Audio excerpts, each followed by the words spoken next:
All right, so this round you play a pretty decent spot that not a lot of people expect, which is good that you know this. But what I want to point out here is, after you get this spot, especially when you have lost first round on, especially when you've lost pistol round, you need to be careful not trying to get all these entry kills yourself. And so one of your biggest jobs at this point is to just get these, like, try and get a few kills, but then you need to back off and delay as long as possible so that you can create a 5v5 situation if possible. That would be the optimal, right? Because you have 5 CTs alive right now. You could maybe get one, so maybe, I think you do get one here, so maybe 4v5, or you at least do some damage. Then you can drop back and delay for longer, but what you do instead is you just sit here, which a lot of, maybe these players, they aren't familiar with this spot. A lot of good players, and especially in the future, they're going to hear where you are even if they don't know this spot, and they're gonna get you. So what I recommend here is just shoot, get the spot. You know they're coming B. Your guy Neast Kingwin over there, he should be calling it because he can hear them running there, and you really want that guy to be nading, and maybe potentially you having a nade here. I know you just bought a P250, that's fine, but yeah, that's what I recommend. So we'll watch it. Roger that. I've got movement.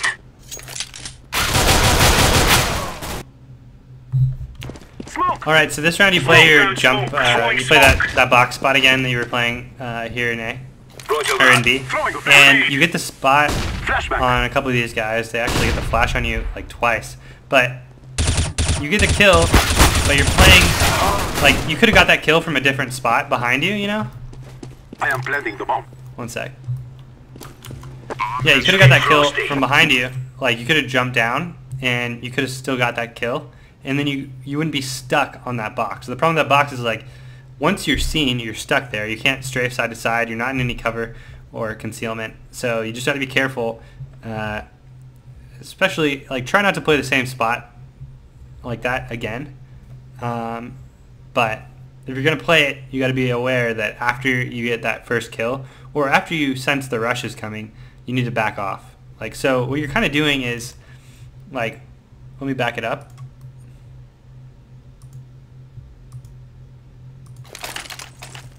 Go, go, go. Smoke, laying down smoke, throwing smoke. Roger that. All right, so this spot, I already talked about this, but this spot is like a desperation, like, not really a desperation, but it's like a dream, right? You're trying to get 1 or 2 kills, you know, and as many kills as you could through that little opening right there. But how likely is it? It's not super likely, but it's worth taking the risk and trying to get, you know, that 1 kill to an unsuspecting terrorist, right?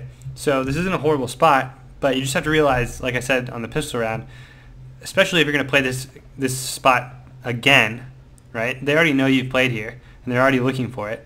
You gotta be careful to move as soon as you get that kill, or as soon as you get those spots. So, in my opinion, here you need, as soon as you start getting flashed, like, you know they're coming B, you need to move back, because you can still get the kills that you still get 1 kill up here again when they push out of apartments, but you could have gotten more kills probably, or at least survived for a lot longer. And again, it's always on CT, you're thinking a numbers game, so you want to get as many people on your team rotated to the site as you can so that you have a better chance of winning these gun battles and making it harder on the Ts. Okay, so this round I just want to make a point about grenades really quick. Okay, so you throw this beautiful nade into apartments there, and then you go on to do something that's like, so this nade is like professional level, right? You can't get better than this. But then you go on to do something that is not at the level that you obviously could play, and we'll go on to show you that real quick. And these are minor things, but they add up over time, and they could have gotten you a kill. So watch. You throw that smoke, it lands perfectly where you wanted it to go. Your buddy dies to an auto sniper on Cat, and then you throw this flash, and this just kind of like blows my mind, because your smoke was really great. This flash is very poor, and let me explain why. You're throwing this flash, and you can see right now, if you look on the screen, right, you see Cocksick over there. He has 84% HP. He has no idea where you are, right? For all he knows, you're back at bench or you're hiding in market right now, or you've already rotated to A or something like that, right? So yeah, somebody died cat, but you don't hear them or anything like that. There's no reason to throw this flash. If you're gonna throw a flash like this, then you need to throw it off the right wall or somewhere else. But you can't be a flash that goes off the wall and back towards the person's field of view. So like I'll explain right now. So let me see if I can. I can't free move on this. 1 sec. I'm just gonna play half speed. So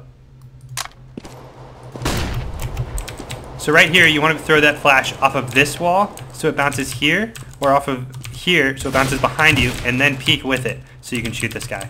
But you throwing that flash there gave away your location and where you were. Otherwise, this guy Cat was just chilling right here. He didn't even know you were there. You could have walked up here and shot him in the face without any trouble. So just be careful on throwing flashes and nades for no reason, and try and get in that mindset of using all of your nades effectively and efficiently, because really you only have 4 nades max per round, and all of them need to count, especially when you're on CT. So this is another example, I believe, of you taking out a flash and didn't need one. Like, there's no one down there, right? And you have no idea if there's anyone down there, so there's no reason for you to pull out a flash there. I don't know what you thought was going on. Maybe you thought somebody was an underpass, but like, for instance, every round there's been 10 rounds so far in this match so far, and you played in sight every single round except for this one, or at least as far as they know. They're not going to expect this push, but you're pulling out a flash randomly when you could have easily probably killed this guy, catching him off guard, right? And I mean, even if you didn't catch him off guard, I think you're better than these guys. So you probably could have won the gun battle if it came down to that. So just again, be careful on when you're pulling out flashes for no reason. And a lot of times I tell people, if you're dying when you're pulling out, like, dying when you have a grenade out is the worst possible thing that could happen to you, because that means that you were pulling out at the wrong time and that your awareness at that point was bad. Okay, so good round getting the bomb planted on this round, but you're just peeking a little too wide and a little unnecessary right here. So you're standing in the middle right there when you know a guy's there, and then you just kind of run out to the side there because you were kind of in panic mode getting pushed out from firebox. That is the plan. So just be careful on the angles you peek, because you're literally standing in between the 2 boxes where the bomb is, like right in between the 2 boxes, when you could have had at least half your body covered by some of that cover, and then you would have probably got the kill. You wouldn't have gotten any hits on you, or less hits probably.